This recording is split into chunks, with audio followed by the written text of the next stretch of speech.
Hello there, and welcome to the Sleepy Ocean channel.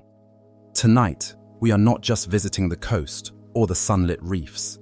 We are undertaking a journey to a place of absolute finality, a place of perfect darkness, unimaginable pressure, and profound, ancient silence. We are traveling to the deepest known point on the face of the planet. We are descending into the Mariana Trench. This is a place so remote and so extreme that we have mapped the surface of Mars and the Moon with more detail than we have this dark, hidden realm. It is a scar on the Earth's crust, a place where the ocean floor is being consumed by the planet, creating a chasm so deep that it defies our sense of scale.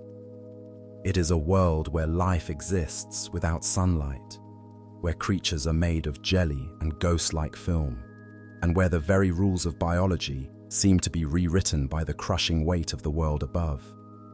Our journey tonight will be a slow, quiet descent, one fact at a time, as we sink gently through the water, past the last light, and into the cold, still, and mysterious heart of the Hadal Zone. There is nothing you need to do but find a comfortable position. Let your body feel heavy and supported. Let your breathing slow. Your mind does not need to be active. It only needs to float, to drift, and to listen as we begin our descent into the quietest, darkest, and deepest place on Earth. Let's begin. 1. We begin our journey in the vast, warm waters of the Western Pacific Ocean. If you were to look at a map of the world, you would find a small chain of islands east of the Philippines and south of Japan, known as the Mariana Islands. Just to the east of these volcanic islands, hidden beneath the waves, lies a vast, curving feature. It is a gentle, crescent-shaped depression in the sea floor, a subtle fold in the planet's crust. This is the Mariana Trench. From the surface, the ocean here looks no different than any other stretch of deep blue water. There is no marker, no whirlpool, no indication of the colossal, alien world that waits miles below. It is a place that holds its secrets in a profound and crushing silence, a feature over 1,580 miles long, or 2,550 kilometers, making it more than 5 times as long as the Grand Canyon. It is the beginning of a journey, not across, but down. 2. Within this already immense trench, there are several deep points, but one in particular is known to be the lowest of all. It is a small, slot-shaped valley near the trench's southern end, a depression within the depression. This is the Challenger Deep. It is, by all our best measurements, the single deepest point in all of the world's oceans. Its depth is a number that is almost impossible to truly feel. The most precise readings place it at approximately 36,070 feet, or 10,994 meters, below sea level. This is a depth of nearly 11 kilometers. It is almost 7 miles, straight down. A place of such finality that if you were to drop a simple stone from a ship above, it would fall for over 4 hours before it finally, gently, came to rest on the soft, dark floor below. 3. To give this abstract number a sense of scale, we can try to compare it to the world we know above the waves. Let us imagine we could take Mount Everest, the highest peak on our planet, and gently place it into the Challenger Deep. The summit of Everest, which scrapes the very edge of our atmosphere at 29,032 feet, would not break the surface of the water. In fact, its peak would be swallowed completely. There would still be more than 7,000 feet, over a mile of cold, black water, still floating silently above its highest point. The Mariana Trench is a feature on this planet that could consume the entirety of our greatest mountain with room to spare. It is a true geological underworld, a place of negative altitude that perfectly and terrifyingly mirrors our greatest heights. 4. This depth dwarfs not only the natural world, but our own human endeavors.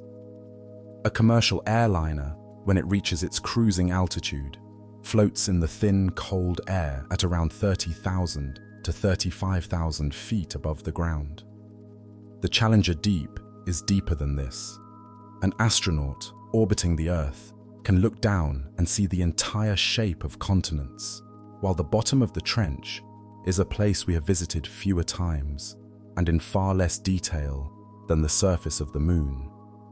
It is a part of our own planet, a place under our own ocean that is in many ways more alien, more inaccessible, and more mysterious to us than the vacuum of space just a few hundred miles above our heads. 5. The name of this deepest point, the Challenger Deep, is not a description of the challenge, though it is certainly that. It is a celebration of discovery. It is named after the first ship that ever had an inkling of its impossible depth. In 1875, a British naval vessel, the HMS Challenger, was on a globe-spanning 4-year expedition. This was not a military voyage, but the very first of its kind, a journey dedicated purely to ocean science. As it passed over this spot in the Western Pacific, the crew lowered a sounding line, which in those days was a long, heavy rope with a weight on the end. The line kept going and going and going, unspooling for miles. When it finally hit the bottom, it measured a staggering depth of 26,850 feet, or 8,184 meters. They had no way of knowing it was the deepest spot on Earth, but they knew in that quiet moment that they had found a place of profound and unsettling depth. 6. This part of the ocean, the extreme environment found in the world's deepest trenches, is known by a fittingly somber name. It is the Hadal Zone. This name is drawn from Greek mythology, from the word Hades, the name for the dark, unseen underworld, the realm of the dead. This zone officially begins at a depth of 6,000 meters, or about 20,000 feet, and continues down to the very bottom, to the floors of the deepest trenches. It is a world defined by 3 constants that we will explore: total, eternal, darkness, near freezing, constant cold, and a pressure so great it alters the very chemistry of life. It is the last and most extreme ecosystem on the planet, a place that life has conquered against all imaginable odds. 7. The Mariana Trench is the most famous of these Hadal trenches, but it is not alone. It is simply the deepest. The Earth's crust is fractured into massive tectonic plates, and all around the globe, where these plates collide and one is forced under another, a trench is formed. There are over 30 such Hadal trenches scattered across the floors of the world's oceans. There is the Tonga Trench, the Philippine Trench, the Kermadec Trench, and the Peru-Chile Trench, each one a colossal chasm in its own right, and each one hosting its own unique, isolated ecosystem. These trenches are like the dark, hidden valleys of a submerged mountain range, and the Mariana Trench is the deepest valley of them all, the Mount Everest of the underworld. 8. This great, curving trench marks the boundary between 2 of the planet's vast, wandering tectonic plates. It is a place of geologic violence, but it is slowed down to an imperceptible, silent crawl. The enormous Pacific Plate, which forms the floor of most of the Pacific Ocean, is sliding relentlessly westward at about the same speed your fingernails grow. It is crashing in slow motion into the smaller, less-known Mariana Plate. In this colossal, continent-sized collision, the Pacific Plate is the one that loses. It is older, it is colder, and it is far denser. Because of this density, it is forced to bend, to plunge, to dive downward, scraping its way deep into the Earth's hot mantle. This process, this slow, steady recycling of the planet's crust, is what carves the deep, dark scar of the trench. 9. This immense, grinding force of subduction does not just carve a hole, it also builds mountains. As the Pacific Plate dives down, the friction and heat it generates is unimaginable. This immense friction melts the rock of the overlying Mariana Plate, deep within the Earth. This molten rock, or magma, is less dense than the rock around it, and so it begins to rise, bubbling up toward the surface. This is the origin of the Mariana Islands, the chain of islands that gives the trench its name. They are not normal islands. They are the fiery, active peaks of a great underwater mountain range, a chain of volcanoes, including Guam and Saipan. These islands are the direct, visible consequence of the same slow, violent force that is carving the dark, deep, and invisible trench just to the east. The two features are a story of creation and destruction, side by side. 10. One might imagine that with all this geologic friction and nearby volcanism, the water at the bottom of the trench would be warm, but the opposite is true. The water at the very bottom of the Challenger Deep is profoundly, constantly cold. The temperature here is not set by the Earth's friction, but by the water's origin. This water is dense, heavy, and cold, having sunk from the surface near the poles, and it has crept along the bottom of the ocean for centuries to get here. The temperature in the trench hovers at a near freezing 1 to 4 degrees Celsius, or about 34 to 39 degrees Fahrenheit. This cold is a still, pervasive, and eternal presence. There are no seasons here, no warm currents, no sunlight to ever bring a moment of warmth. It is a perfect refrigerated darkness, a cold that has settled into the bottom of the world and has not been disturbed for millennia. 11. This brings us to a central question. Why is the Mariana Trench so exceptionally deep, deeper than any other? The answer lies in the age of the rock. The specific section of the Pacific Plate that is subducting here is one of the oldest parts of the ocean floor on the entire planet. It has been dated to be over 180 million years old. For all of that vast expanse of time, this rock has been traveling across the ocean, slowly cooling, contracting, and becoming saturated with water. This process has made it incredibly, uniquely dense. Its great age and density mean that when it finally reaches the subduction zone, it does not just slide under. It plunges, almost vertically, into the mantle. It is the immense gravity of this ancient, cold, heavy rock that pulls the trench floor down, creating a chasm that is uniquely and profoundly deep. 12. The trench is not the simple V-shaped canyon that we might imagine. The reality, hidden in the darkness, is far more complex and rugged. Recent, high-resolution sonar mapping conducted by robotic vessels has revealed a world of great, sloping mountains, or seamounts, rising from the trench floor. These are mountains that have been pulled into the trench, riding on the Pacific Plate as it descends. The walls of the trench are not smooth, but are carved into sheer, rocky cliffs, ridges, and valleys, all hidden in the dark. The floor is not a uniform plain, but a dramatic alien landscape, a mountain range hidden under 7 miles of water, sculpted by tectonic forces that we can barely comprehend. 13. One of the most bizarre features of the trench is not on the descending plate, but on the overriding Mariana plate. Here, scientists have discovered a series of mud volcanoes. These are not volcanoes of molten rock, but of cold, liquid mud, rock fragments, and gas.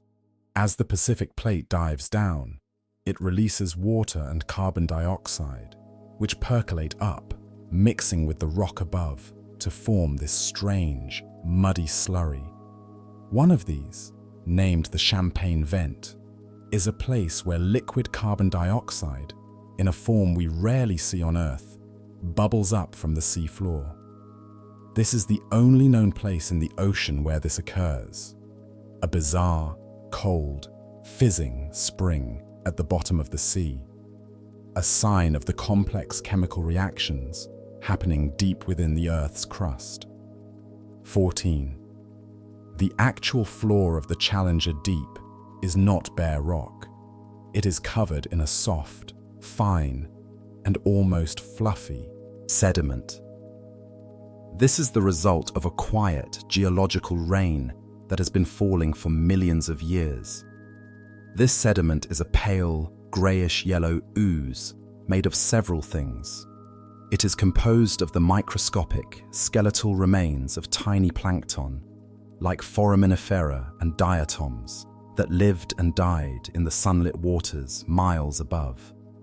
It is also made of fine clay, dust that was blown from the distant continents of Asia, and the slow, constant, and most important rain of marine snow, the tiny decaying flakes of organic debris that are the only source of food from the world above. When a lander touches this floor, it sinks in slightly, as if landing on a cold, damp pillow of ancient dust. 15. The process of subduction, this grinding of one plate under another, is not a smooth or gentle one. It is a process that scientists call stick and slip. For decades, or even centuries, the two plates will be stuck, locked together by the immense friction between them. All the while, the rest of the Pacific plate continues to move, building up an unimaginable amount of stress and strain, like a bow being pulled back. When the pressure finally overcomes the friction, the plate slips in a sudden, violent, and catastrophic lurch. This is what causes the largest earthquakes on Earth, known as megathrust earthquakes. The Mariana Trench is one of the cradles for these events, a place of immense, stored tectonic energy, silently waiting to be released. 16. The trench is also, in a way, a place where the planet drinks the ocean. As the Pacific plate bends and cracks on its downward plunge, it creates deep faults and fissures in the rock. Seawater seeps down into these cracks, traveling miles deep into the Earth's crust and mantle. This water becomes heated and chemically altered, reacting with the mantle rock around it in a process called serpentinization. Scientists have estimated that the Mariana Trench alone subducts, or pulls down, a staggering amount of water, perhaps as much as 79 million tons per year. This is a crucial, hidden part of the global water cycle, a way for surface water to be recycled deep into the planet's interior over a timescale of millions of years. 17. This process of serpentinization does more than just trap water. This chemical reaction, the mixing of seawater with hot mantle rock, creates two powerful chemical byproducts, hydrogen and methane. In a world without sunlight, hydrogen and methane are not just chemicals, they are food. They are a rich source of energy. This process, happening in the cold and darkness of the trench, creates the chemical fuel that can support entire ecosystems, a form of life that is not based on the sun, photosynthesis, but on chemicals, chemosynthesis. The very geology of the trench, the grinding of rock and the drinking of water, is in fact the engine of its most unique and alien biological communities. 18. The geology of the region is not limited to mud and cold seeps. the trench is also home to a feature called the Daikoku Seamount. This is an underwater volcano near the trench that has a very strange and hostile feature at its summit, a lake of pure molten sulfur. This lake, some 1,300 feet below the surface, is one of only two known in the entire world. It bubbles and churns at a temperature of 187 degrees Celsius, releasing clouds of sulfur dioxide. It is a truly hellish landscape, a glimpse into an alien world of chemistry that is hostile to almost all life. Yet it is a key part of the trench's complex geological and chemical system, a place where the boundary between the planet's interior and the ocean is terrifyingly thin. 19. The sheer age of the subducting Pacific plate means it has accumulated a massive blanket of sediment over its 180 million year life. As the plate is forced downward into the trench, this thick, wet layer of mud and ooze is scraped off, like snow being scraped by a snowplow. This scraped off material doesn't subduct with the plate. Instead, it piles up against the overriding Mariana plate, creating what is known as an accretionary wedge. This wedge is a jumbled, chaotic, and massive pile of ancient seafloor, a geological archive of the ocean's history, now forming the inner, sloped wall of the trench. 20. The Mariana Trench is not a static ancient feature.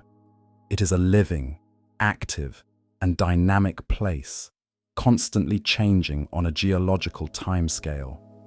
The Pacific plate continues to move west at a speed of about 2 to 3 centimeters per year, which is about the same speed at which your fingernails grow. This means the trench is constantly being fed, the subduction process is ongoing, and the volcanoes of the Mariana Islands are still active and will be for millions of years to come. It is a place of slow, geological time, where the forces that build mountains and carve canyons are on full display, hidden in the deepest, darkest water on Earth, a silent, slow-motion recycling plant for the crust of our planet. 21. We now descend into the true, defining feature of the trench, the pressure. As we sink, the weight of the water above us accumulates, becoming a tangible, physical force. At the bottom of the Challenger Deep, the pressure is over 16,000 pounds per square inch, psi. This is more than 1,000 times the standard atmospheric pressure we feel at sea level. It is a pressure so immense that it is difficult to describe. Imagine the weight of a single jumbo jet. Now imagine 50 of them, all stacked one on top of the other. That is the amount of force being exerted on an area the size of a single postage stamp. It is a weight that is absolute, all-encompassing, and is pressing in from every single direction at once. 22. This pressure is not a gentle weight. It is a crushing, obliterating force for any air-based creature. A hollow, air-filled sphere of titanium, for example, would be crushed instantly, imploding with the force of a bomb. Our own bodies, which are mostly water but are filled with tiny, crucial air pockets in our lungs and sinuses, would be instantly and catastrophically imploded. Life at the surface is a delicate balance of the pressure inside our bodies, pushing out against the air pressure. In the trench, this balance is an impossibility. It is an environment that is fundamentally and lethally hostile to our entire biology. 23.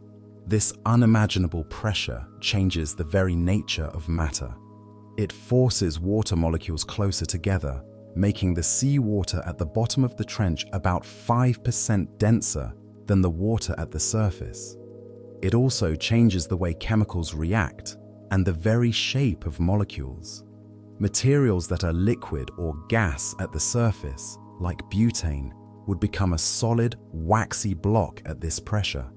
The pressure is so high that it bends the normal rules of physics and chemistry, creating a unique environment where life must not only overcome the physical crush, but must also have a biochemistry that can function at all. 24. And then there is the darkness. The journey of sunlight into the ocean is a slow, filtering process.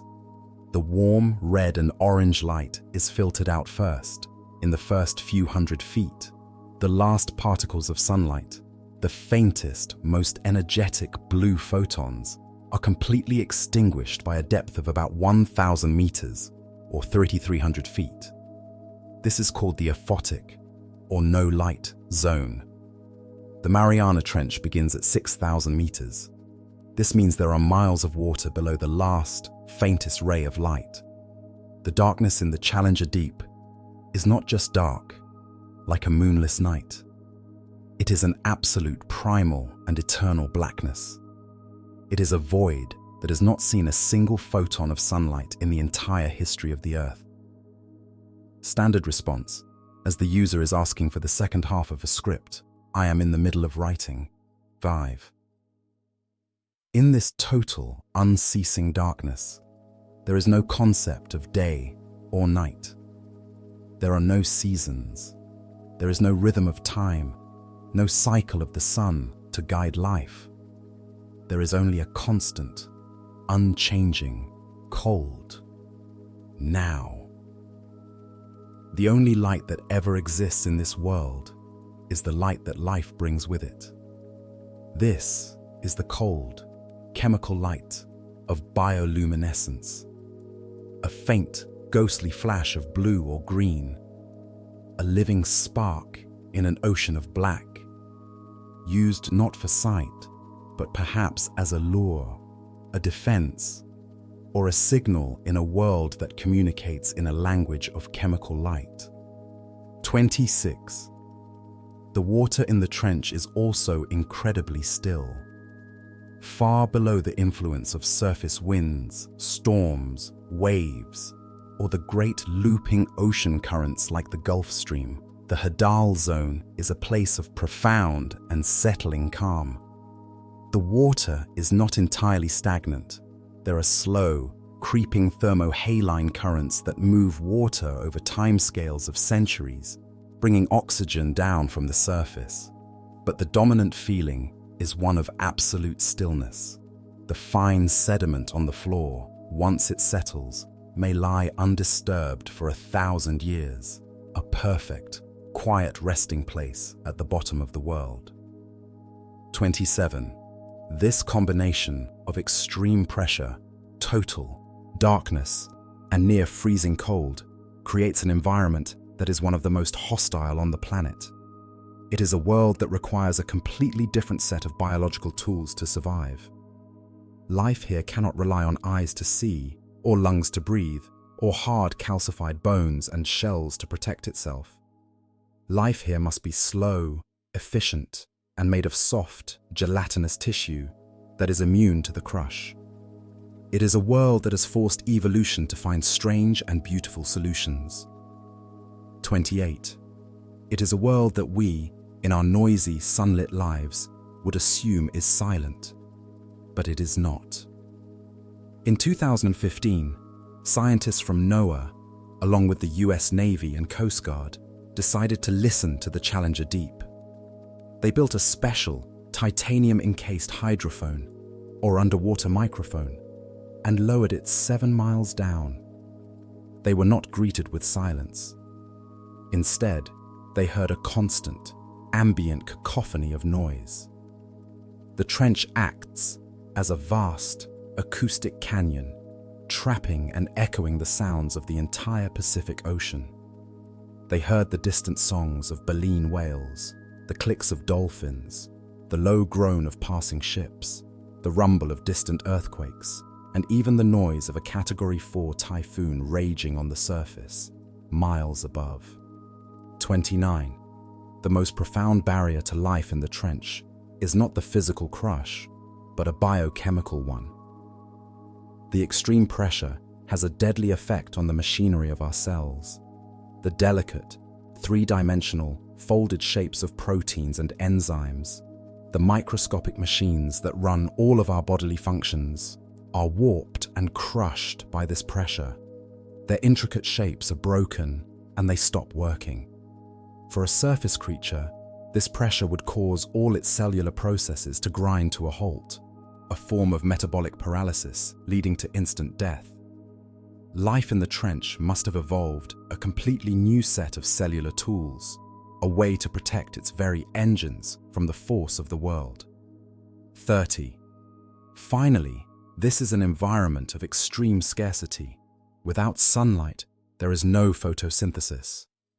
There are no plants, no algae, no primary production of food at the bottom. The entire ecosystem of the trench floor is built on a foundation of scraps. Everything that lives here must survive on one of two things: the slow, constant, and nutrient-poor rain of marine snow, the decaying organic matter, fecal pellets, and skeletal remains that drift down from the sunlit world miles above, or, as we shall see, on the chemical energy bubbling up from the Earth's crust itself. It is a world built on patience, efficiency, and the ability to live on the ghosts of the world above. 31. For nearly a century after the HMS Challenger's first sounding, the trench remained an untouchable mystery, a number on a chart. It was a place more remote than the poles, more alien than the moon. Then, on January 23, 1960, two men did the impossible. A US Navy lieutenant named Don Walsh and a Swiss engineer named Jacques Piccard boarded a strange, unlikely vessel called the Trieste. This was not a submarine, which is a warship. It was a bathyscaphe, a word meaning deep ship. It was, in essence, an underwater balloon, built for a single purpose: to fall, like a stone, to the bottom of the Challenger Deep and return. 32. The Trieste was a masterpiece of brute force engineering. It consisted of two main parts. At the top, there was a massive 50-foot-long, thin-walled float. This float was not filled with air, which would be crushed, but with 85,000 gallons of gasoline. Gasoline is lighter than water, providing buoyancy, but it is also a liquid, which, unlike a gas, is virtually incompressible. Slung beneath this giant float was the gondola, a tiny, spherical steel cocoon, just large enough for two men to huddle inside. This sphere was built to withstand the pressure, with walls that were 5 inches thick, leaving an internal space just 6.5 feet across. 33. The descent of the Trieste was a slow, cold, and quiet journey into the unknown. It took Walsh and Piccard 4 hours and 47 minutes to fall the 7 miles. They sank through the sunlit zone, into the blue twilight, and finally into an absolute blackness that no human had ever entered before. They were completely alone, tucked inside their steel ball, the only sound being the quiet hum of their instruments. As they descended, the temperature inside the cabin dropped to a chilling 45 degrees Fahrenheit, the cold of the deep seeping through the thick steel. They were falling, waiting, and listening to the occasional groan of the vessel as the pressure built to a level no machine had ever endured. 34. As they neared the bottom, at a depth of 30,000 feet, the two men were suddenly and violently startled by a loud, cracking noise. A sharp, explosive bang echoed through their tiny cabin. They looked at each other in this most remote and dangerous place on Earth, wondering if their hull had failed. After a tense check, they discovered the source. A plexiglass window on an outer, unpressurized entry tunnel had finally succumbed to the immense force, cracking under the weight of 6 miles of water. They were not in immediate danger, as their inner personnel sphere was separate and secure, but it was a terrifying, visceral reminder of the colossal forces they were daring to challenge. 35. Finally, after nearly 5 hours, the Trieste gently touched the bottom, landing on the soft, diatomaceous ooze of the Challenger Deep. The impact kicked up a cloud of fine, white sediment, which, in the vessel's powerful quartz arc lamps, looked like a cloud of milk. Walsh and Picard had done it. They had become the first human beings to ever reach the deepest point on their planet. They stayed for only 20 minutes.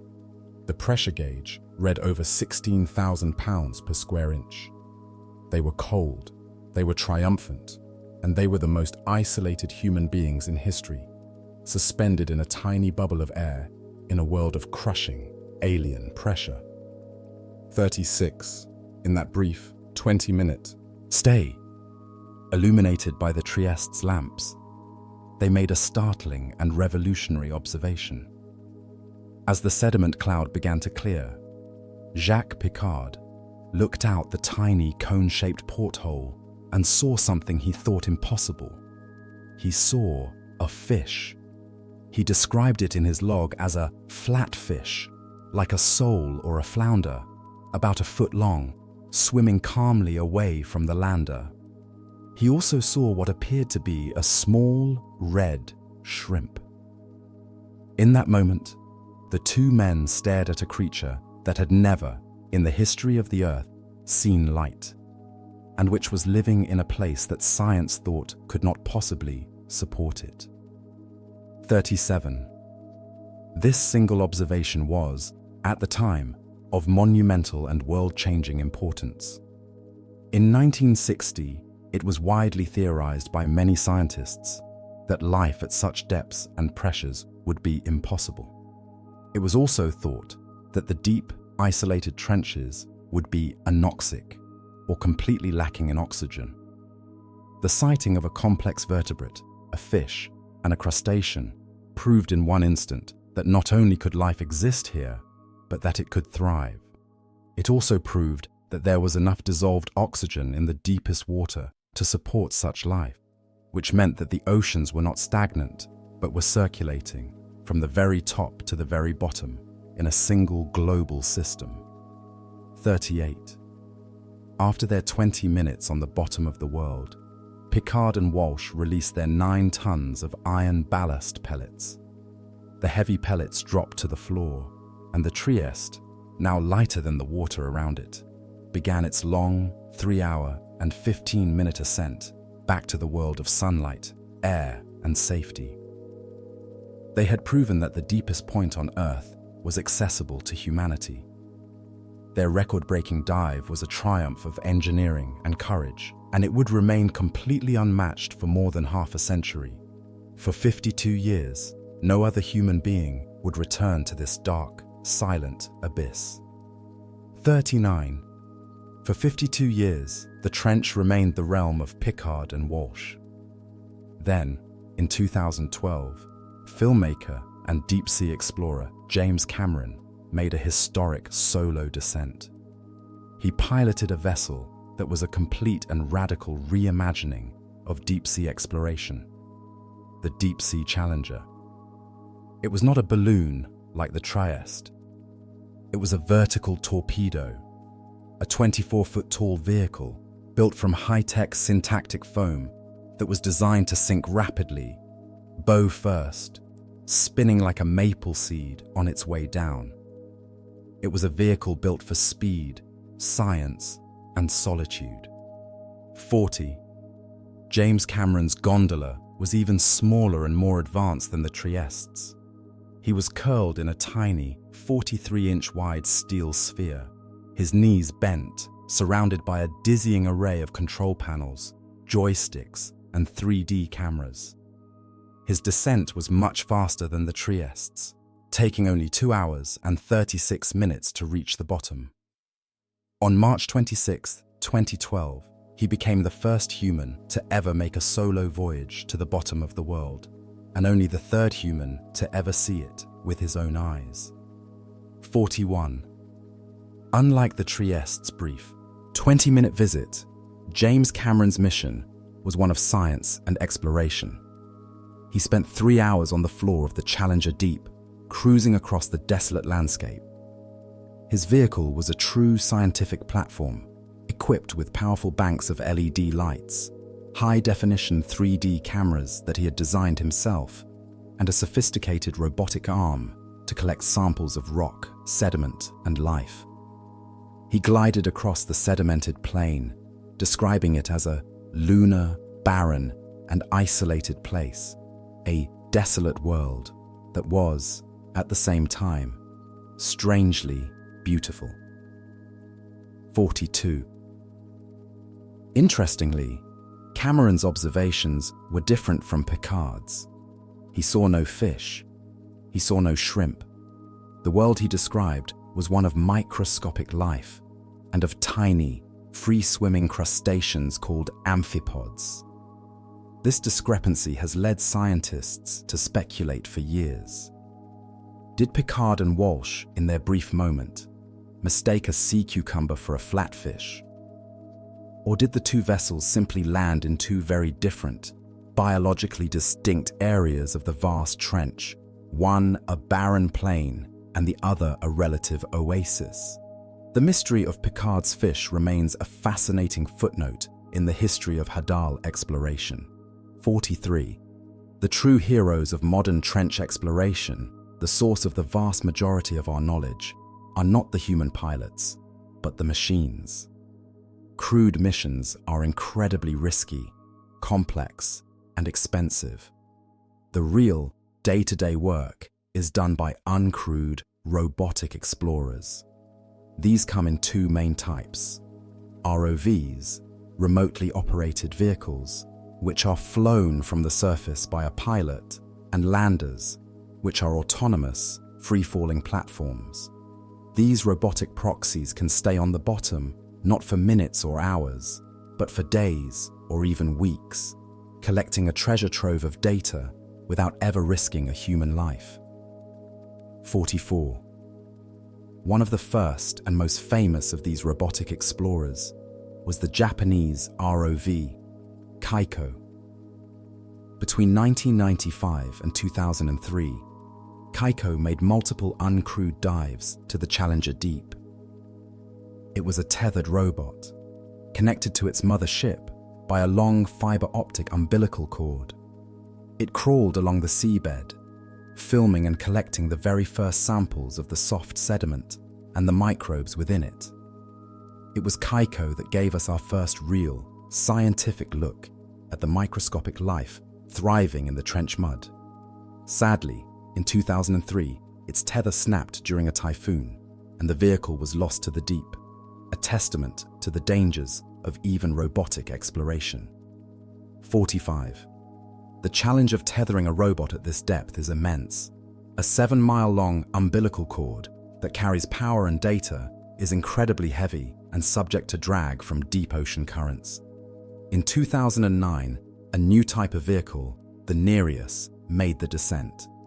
Nereus was a hybrid ROV or HROV. It could be flown like a traditional ROV, but it could also operate autonomously as a free-swimming, pre-programmed robot. It used a slender, expendable, and almost hair-thin fiber-optic tether, which spooled out from the vehicle itself, giving it a freedom of movement that Kaiko never had. 46.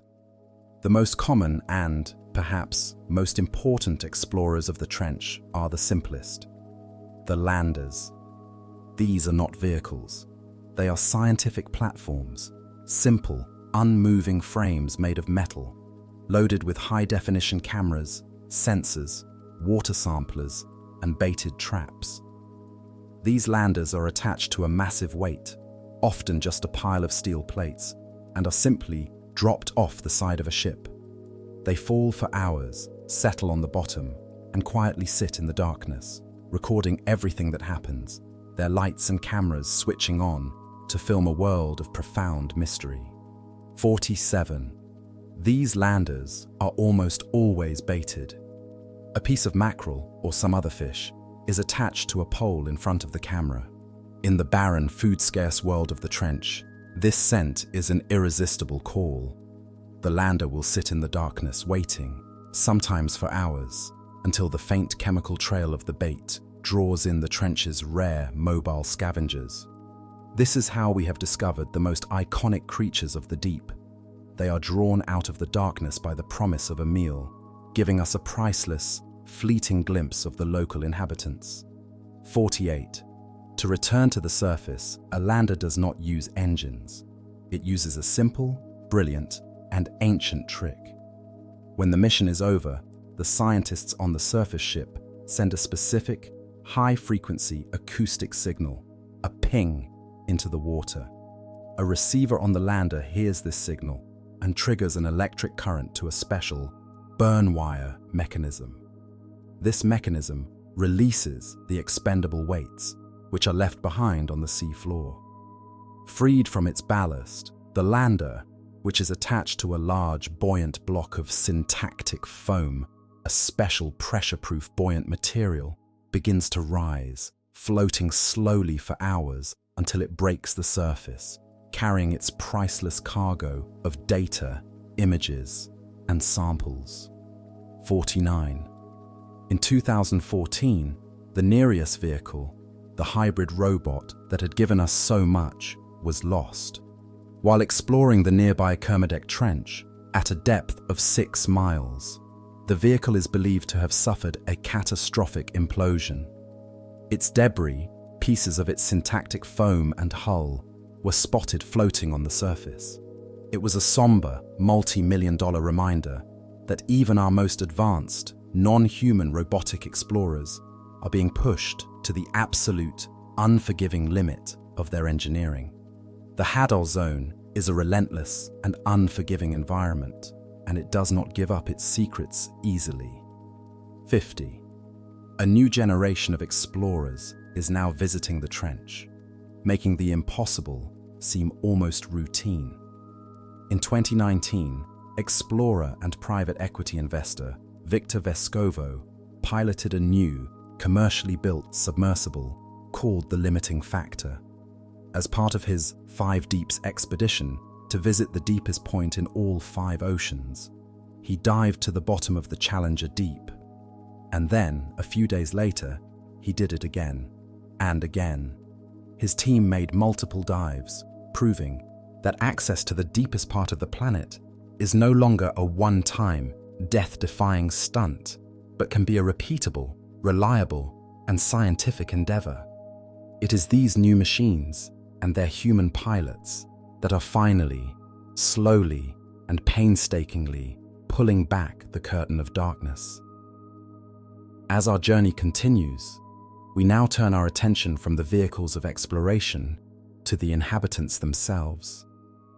When we think of life, we often think of the large, the complex, the creatures with eyes and fins. But the true masters of the Challenger Deep, the foundation of this entire pressurized world, are microscopic. When James Cameron landed, he described the floor as being covered in a thin, gelatinous mat. This was not just mud. This was a living, breathing carpet of microbes, a vast, unseen city of bacteria and archaea, numbering in the billions. These are the humble, invisible engines of the Hadal Zone, the first and most crucial layer of life. 52. These microbes are not just passive residents. They are the great recyclers. They are the only organisms in this environment that can process the last faint whispers of energy from the world above. They consume the marine snow, the tiny particles of dead plankton and fecal pellets that have taken weeks to fall the 7 miles down. They are the decomposers, breaking down this organic rain and making its nutrients available. They are the base of the food web. Without this vast, microbial garden, no other life, from the smallest crustacean to the deepest fish, could exist. They are the plankton of the abyss, the foundation upon which this dark world is built. 53. Among these countless microbes, we find a group that is truly fundamentally alien to us. They are known as piezophiles, a name from the Greek piezo, meaning pressure, and phile, meaning to love. These are not just organisms that tolerate the extreme pressure of the trench. They require it. Their biology is so perfectly and completely adapted to the 16,000 pounds per square inch that they cannot live without it. The crushing weight that would obliterate us is, to them, a comforting, life-giving embrace. 54. The secret of the piezophile is in its very cellular structure. The pressure of the trench is so great that it makes normal cell membranes rigid and waxy, stopping them from functioning. These bacteria have evolved special, unsaturated fats in their membranes that remain fluid and flexible, even under the crush. Furthermore, the pressure is so high that it would unfold the delicate proteins of a surface creature. Piezophiles, however, have proteins that are held together by the pressure. The force itself is a part of their molecular structure, a key ingredient that locks their enzymes into the correct, functional shape. 55. This unique dependency creates a strange paradox. Scientists have tried to study these bacteria by collecting them in pressurized, refrigerated canisters. The moment they are brought to the surface and the pressure is released, their cell membranes become too fluid and they fall apart. Their proteins, no longer held together by the crushing weight, unfold and are destroyed. They die not from the pressure, but from the lack of it. They are truly creatures of the Hadal zone, and they are a reminder that our normal environment of sea level pressure is itself just another extreme, one that is lethal to the life that thrives at the bottom of the world. 56. Moving just above the level of bacteria, we find another group of single-celled organisms, the foraminifera. In the sunlit world, these tiny amoeba-like creatures are famous for building beautiful, intricate, and microscopic shells from calcium carbonate, the same material as chalk or a seashell. These shells, when the creatures die, form the calcareous ooze that covers much of the ocean floor. But in the Mariana Trench, this is impossible. The combination of extreme pressure and the slightly acidic cold water creates a carbonate compensation depth, or CCD, a chemical horizon below which calcium carbonate dissolves. 57. So, how do these foraminifera survive without the ability to build their protective shells? They have adapted. Instead of secreting their own shell, they build one. They are known as agglutinated foraminifera.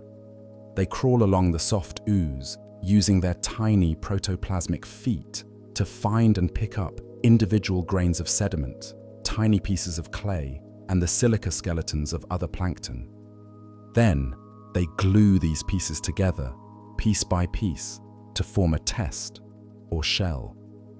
They are microscopic masons, building tiny patchwork houses of mud and glass to protect their single-celled bodies from the darkness. 58. This brings us to one of the strangest and most fascinating life forms in the trench.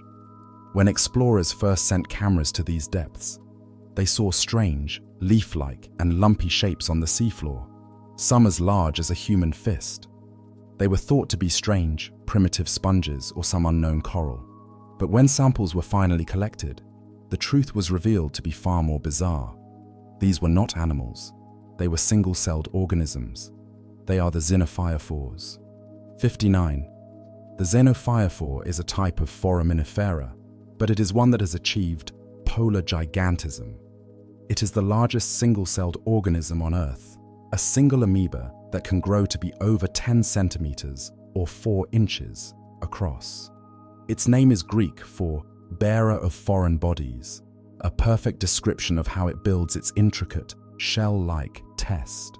Like its smaller cousins, it does not grow a shell, but builds one, gluing together particles of mud, sand, and the skeletons of diatoms into a complex, branching, and leaf-like structure that resembles a fossilized leaf, or a piece of brain coral.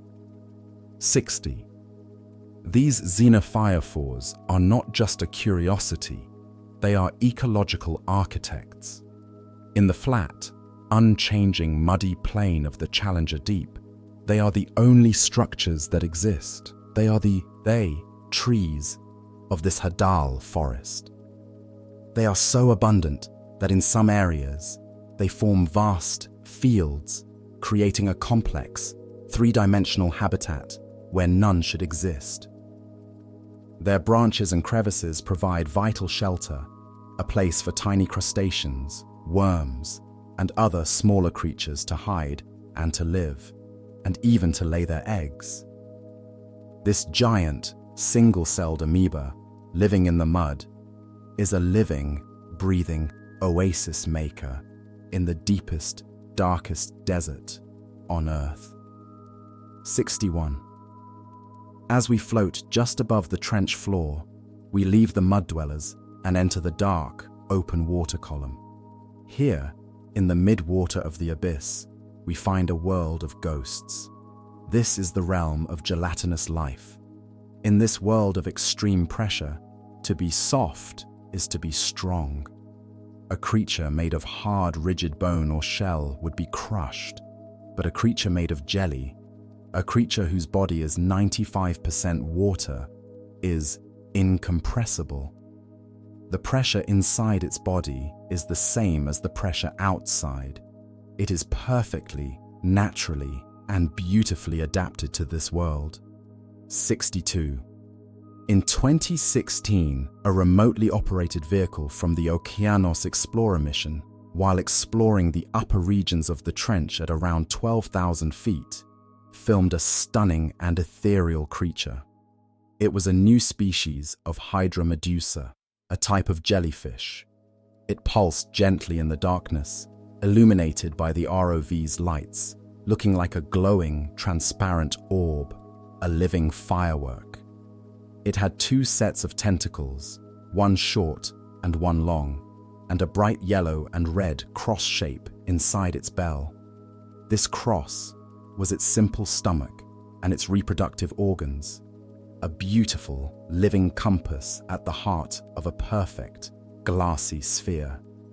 It was a silent, beautiful ghost, a creature of pure, gelatinous light. 63. Here, too, we find the comb jellies, or chitenophores.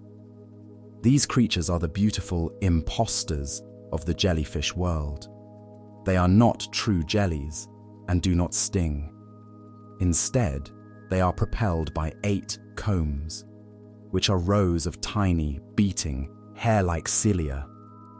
As these cilia beat, they don't produce light, but they fracture the light from the ROV's lamps, scattering it into a shimmering, flickering, and hypnotic rainbow that dances along the creature's body. They are living, traveling prisms, and they hunt not with stings, but with collarblasts, or sticky cells, microscopic glue-covered lassos that they use to capture tiny crustaceans in the dark. 64. Deeper still, we find the siphonophores. These are perhaps the most alien creatures of all because they are not a single creature. A siphonophore, like the surface-dwelling Portuguese man-o'-war, is a colony. It is a long drifting chain made of thousands of genetically identical but specialized zooids. Some zooids are specialized for floating, forming a gas-filled bag. Others are specialized for stinging, forming long, venomous tentacles. Others are specialized for digestion, and still others are specialized for reproduction. It is a living, drifting team, a single, complex organism made of thousands of tiny cooperative bodies, a perfect metaphor for life's ability to cooperate to survive. 65. One of the most common and bizarre residents of this deep, dark water is the benthochodon, a small, umbrella-shaped jellyfish that looks like a tiny, pulsing flying saucer. But its most interesting feature is its color. It is often a deep, murky, and opaque red. In the world of the trench, this is a color of pure, brilliant camouflage. In the sunlit world, red is a bright, warning color. But in the deep sea, where no red light from the sun ever penetrates. The color red does not reflect any light. To be red is to be invisible. It is the same as being pure, deep black. 66. This red color also serves a second, ingenious purpose. Many of the creatures that the benthochodon eats, like small crustaceans and other jellies, are bioluminescent. If a jellyfish were transparent and it ate a glowing shrimp, its own stomach would light up, turning it into a bright, glowing beacon for a larger predator. The benthochodon, by having a dark, red, opaque stomach, hides the light of its last meal. It is a built-in blackout curtain, a cloaking device that allows it to eat its glowing food in perfect, silent stealth. 67. As we settle back toward the floor, we find the creatures that are, in many places, the most abundant and visible forms of large life. They are the sea cucumbers, or holothurians. In the Challenger Deep, these humble, sluggish creatures are surprisingly successful. They are the earthworms of the abyss, the great processors of the sediment. They are deposit feeders, slowly, methodically crawling across the mud, using their small, branching tentacles to scoop the sediment into their mouths. They are the great, slow recyclers, digesting the microscopic bacteria and organic matter from the ooze, and leaving a trail of clean, processed mud behind them. 68. Many species of these hadal sea cucumbers are almost entirely transparent. They are a ghostly, pale, or pinkish color, and their gelatinous, water-filled bodies are so see-through that you can clearly see their simple, coiled, digestive tracts within. Like the jellyfish, their water-based bodies are naturally pressure-resistant. They are little more than a gelatinous tube, a perfectly simple and efficient design for a life that consists of nothing more than eating mud in total darkness, a life of profound simplicity and patience. 69. In 2017, a baited lander in the trench filmed a startling number of stalked ascidians, or sea squirts. These creatures look like long, thin, pale stems, almost like a flower, stuck in the mud, with a filter head at the top that sways gently in the unseen current. They are filter feeders, catching the marine snow as it drifts by. What is fascinating is that sea squirts, in their larval stage, have a simple spinal cord, or notochord, placing them, however distantly, in our own phylum, Chordata. They are, in a strange and ancient way, our deepest, most distant, and most sedentary relatives. 70. Many of these gelatinous creatures, the jellies, the sea cucumbers, the siphonophores, remain a profound mystery to science, because they are almost impossible to study. If you try to bring one to the surface in a net or a trap, it is a fatal journey. The catastrophic change in pressure, and especially the shocking change in temperature, causes their delicate water-based bodies to melt or disintegrate into a useless, gelatinous slurry.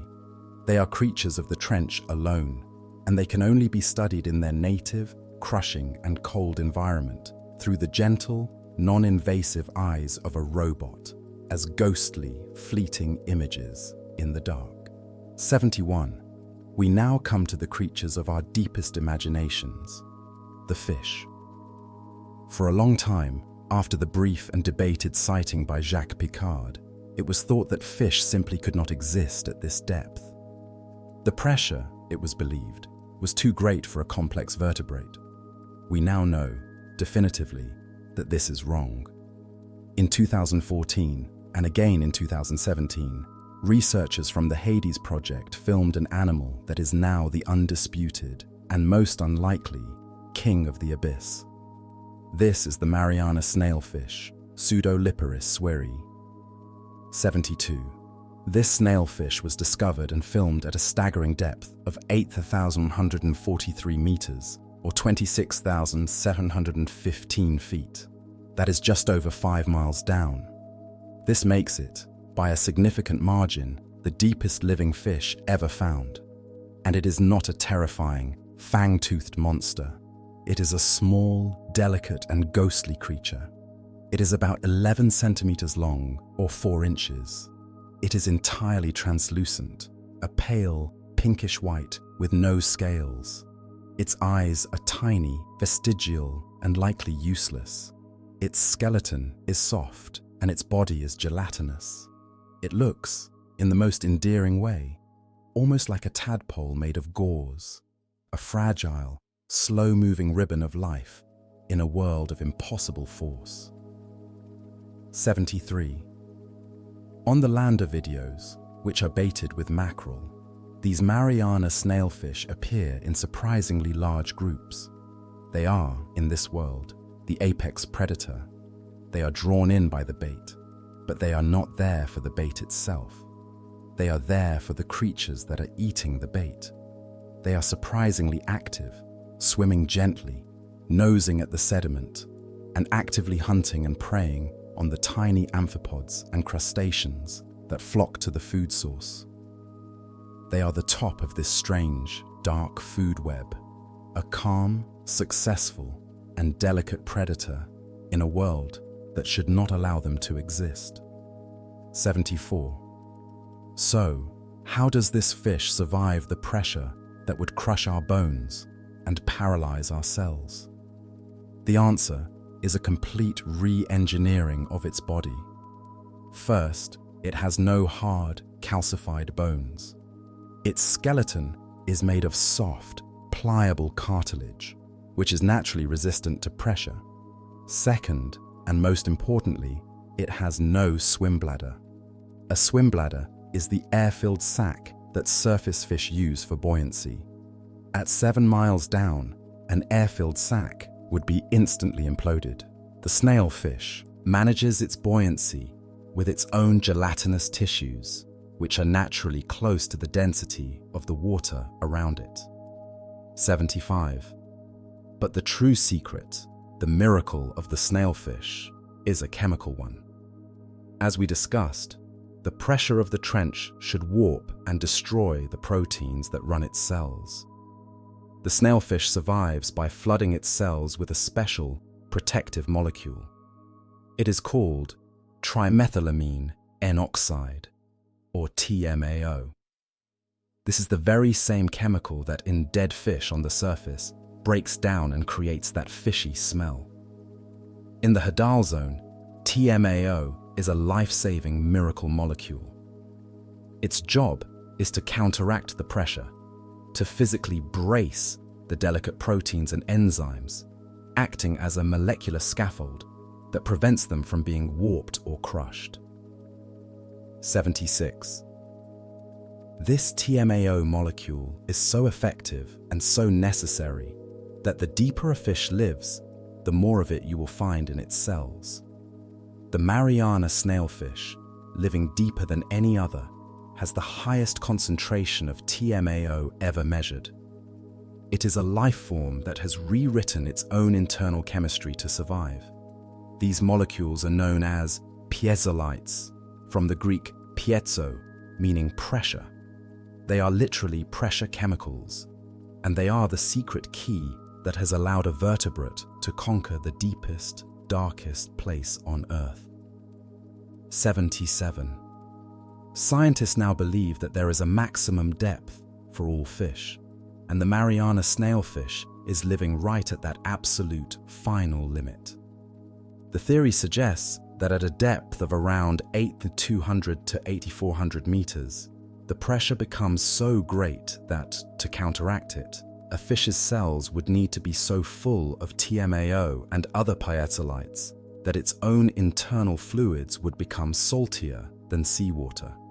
This would cause an irreversible osmotic imbalance, and life would be impossible. This means the very, very bottom of the Challenger Deep is likely a world without fish, a realm left to even stranger, simpler things. 78. While the snailfish may be the apex predator, it is not the most abundant animal.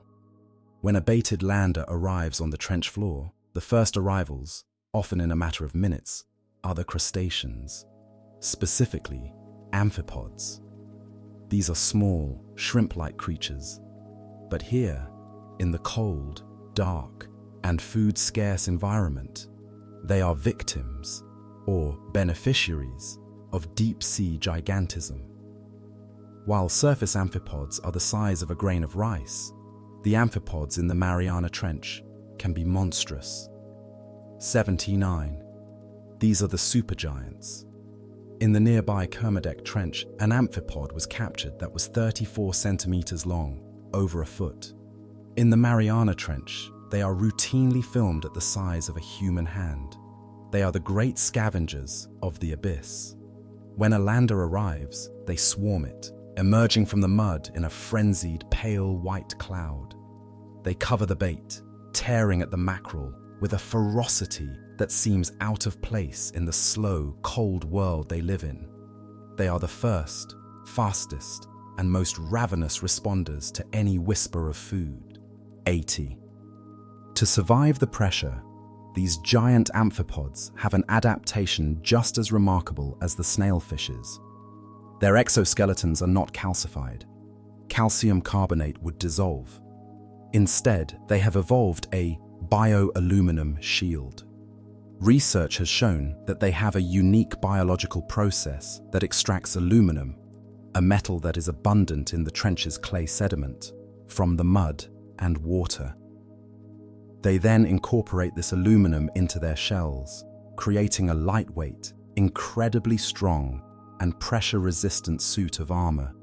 It is a stunning example of convergent evolution, a tiny crustacean using the very same material we use to build our own advanced deep-sea vehicles. 81. We have spoken of the two great sources of food in the trench, the marine snow that falls from above, and the bait that is delivered by scientists. But the Mariana Trench holds a far stranger and more profound secret. It is a place where life is created not by the sun, but by the earth itself. This is the world of chemosynthesis, far from the world of photosynthesis, where plants use sunlight to create energy. This is an ecosystem that runs on pure, raw chemical energy. 82. This energy comes from the trench's unique geology. As we explored, the process of serpentinization occurs when seawater seeps into the cracks of the overriding plate, reacting with the mantle rock. This reaction, happening deep in the crust, releases massive amounts of hydrogen and methane gas, which then leak back out into the ocean.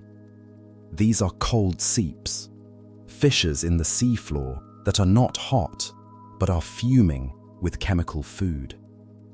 83. These chemicals are food for a specialized and ancient type of bacteria and archaea. These microbes are chemosynthetic.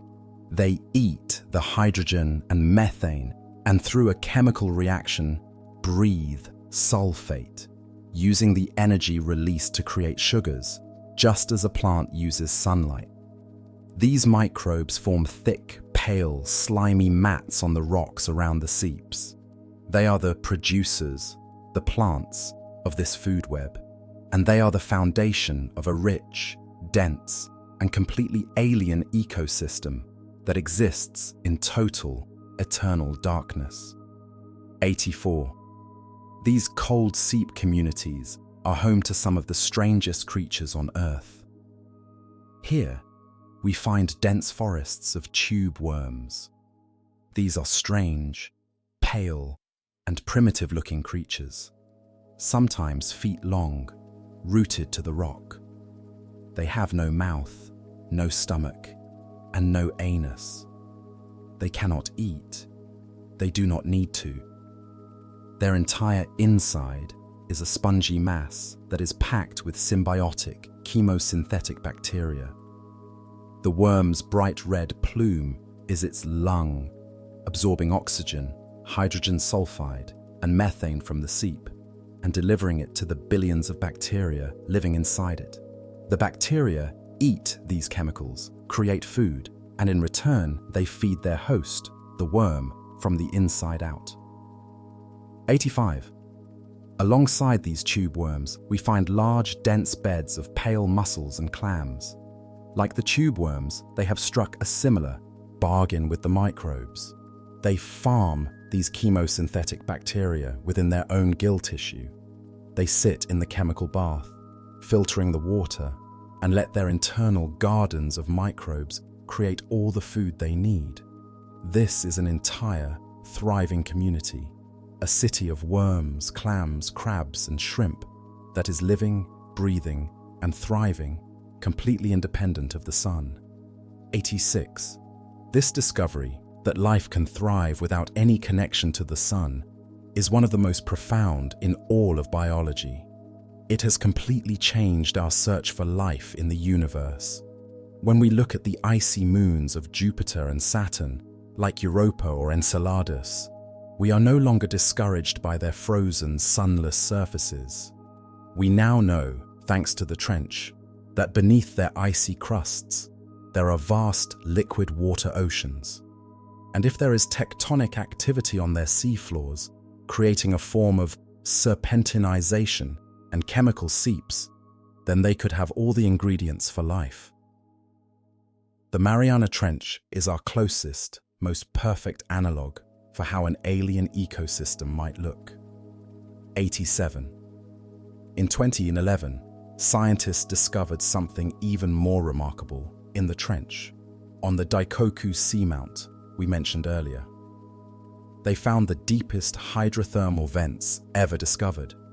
These black smokers, which are different from the cold seeps, are fissures that belch out superheated water over 300 degrees Celsius that is black with dissolved minerals. This discovery shows that the trench is not just a cold, crushing canyon, but a geologically dynamic and complex place, with both hot, volcanic oases and cold, chemical seeps, each one supporting its own unique and specialized community of life. 88. The life that survives here is not just strange in its form, but in its patience. The metabolism of these creatures, driven by the extreme cold and the scarcity of food, is incredibly slow. A trench creature may live for a far, far longer time than its shallow water relatives. A clam from a cold seep, for example, may not even reach sexual maturity for over a century. It is a life lived in a different gear, a slow-motion existence where time itself seems to have been stretched by the cold and the dark. 89. This extreme, isolated environment is also a genetic refuge. Some of the organisms in the trench are, in effect, living fossils. They are ancient lineages of bacteria and foraminifera that have been isolated from the rest of the ocean for millions of years, protected in this stable, unchanging environment. They are a library of ancient life, a genetic archive holding secrets from a time when the Earth's oceans and the life within them were very different. 90. The trench is not just a refuge, it is a proving ground for the most extreme life. We have learned that life can be piezophilic or pressure-loving. We have learned that it can be chemosynthetic or chemical eating. We have learned that it can be thermophilic or heat-loving, clustering around the 300-degree vents. The trench is an encyclopedia of extremes, a place that shows us that life is not a fragile, delicate accident, but a tenacious, adaptable, and almost unstoppable chemical force that will find a way to thrive in any niche the planet provides. 91. The Mariana Trench is more than just a geological curiosity or a biological mystery. It is a vital and active part of the planet's operating system. It is a powerful carbon sink. The constant slow rain of marine snow and the bodies of any larger creatures that die and sink fall into this chasm. Once at the bottom, this carbon is effectively removed from the global carbon cycle. It is either buried in the sediment for millions of years, or it is subducted with the Pacific plate, carried deep into the Earth's mantle. The trench is a place of permanent carbon sequestration, a silent natural pump that helps regulate our planet's climate. 92. But this quiet, remote, and seemingly untouchable place has, in recent years, shown us a dark and heartbreaking reflection of ourselves. It is a mirror to our world above, and it is collecting our garbage. Because the trench is a sink, it collects not just the natural snow from above, but also our man-made debris. It is the final, deep dumpster for the pollutants of the surface world. 93. In 2019, when explorer Victor Vescovo made his record-breaking dive in the limiting factor, he landed on the bottom of the Challenger Deep. And there, illuminated in the powerful lights of his 7-mile-deep vessel, he saw an undeniable, heartbreaking, and familiar shape. It was a piece of plastic trash. It was either a plastic bag or perhaps a candy wrapper. It was an unmistakable sign that our waste, our carelessness, had reached the single most remote, inaccessible, and deepest place on our planet. 94. It is not just the large, visible pieces of plastic. It is the invisible pollution. Scientists have captured the supergiant amphipods from the trench and brought them to the surface for study. When they analyzed their tissues, they found them riddled with microplastics.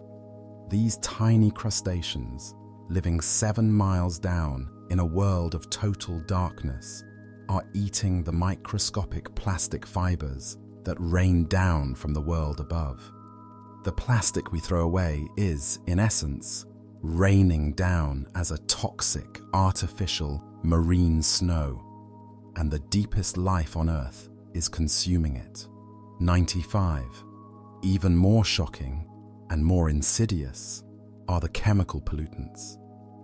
When scientists analyzed these same amphipods, they found extraordinarily high levels of banned industrial chemicals. Specifically, they found PCBs, polychlorinated biphenyls. These were toxic, carcinogenic chemicals used in manufacturing and electronics, and they were banned worldwide in the 1970s and 80s because they were so dangerous. And yet, here they are, in the deepest trench on Earth, decades later. 96. How is this possible? And why are the concentrations so high? The levels of PCBs found in these deep-sea amphipods were, in some cases, 50 times higher than in crabs living in the most polluted rivers in China. The answer is that the trench is a sink. These chemicals, which are sticky and do not dissolve in water, latch onto particles of marine snow. Over the decades, this toxic snow has been slowly, patiently raining down into the trench and accumulating in the sediment. The trench has become a toxic dump for the chemical sins of the 1970s. 97. This has a devastating and cascading effect on the entire food web. The amphipods, which are at the bottom, eat this toxic mud, concentrating the pollutants in their fatty tissues. The Mariana snailfish, the apex predator, then eats the amphipods. And as the toxins move up the food chain, they are biomagnified, becoming even more concentrated. This means that the Mariana snailfish, the most remote and deepest living fish on the planet, is likely one of the most polluted and toxic animals on Earth. 98. There is one final, haunting trace of humanity that we have found in the deep. Scientists have discovered a bomb pulse in the creatures of the trench. When the world was testing atomic bombs in the 1950s and 60s, it released a massive, unmistakable spike of radioactive carbon-14 into the atmosphere, which was then absorbed by the ocean. That bomb pulse has been found in the tissues of the amphipods. Our own 20th century atomic history is now, literally, integrated into the bodies of the deepest living animals on the planet. 99. This remote, dark chasm is a place of profound and perfect duality. It is a cradle for life, a place where chemosynthesis proves that life is more tenacious, more wondrous, and more strange than we ever dreamed. It is an alien world that teaches us about the possibilities of life on other planets. And at the exact same time, it is a grave. It is a quiet, dark sink that is patiently collecting the evidence of our own carelessness, reminding us, with heartbreaking clarity, that there is no away to throw things to. Every single part of our planet, from the top of the sky to the bottom of the trench, is connected. 100. And so, our long journey ends here, at the bottom of the world, in the quiet, cold, and pressurized dark. The Mariana Trench remains one of the last true frontiers, a place of monstrous geology, ghostly life, and profound, unanswered scientific mystery. It is a reminder that we live on a planet of wonders, most of which are hidden, not in the stars, but beneath our own feet. And as we begin our slow, 4-hour ascent, rising from this abyss and back to our own familiar world of air and light, we carry with us the stillness of the deep, the quiet of the Hadal Zone, and the humble knowledge that there is so much more left to explore. If you enjoy these quiet journeys into the deep, I invite you to like, subscribe, or share a thought below. It helps others find their way here too, one sleepy soul at a time. But for now, all you need to do is relax. Let your mind soften and your breathing slow, and allow yourself to float gently into rest, drifting on the dark, quiet currents of the world. Good night.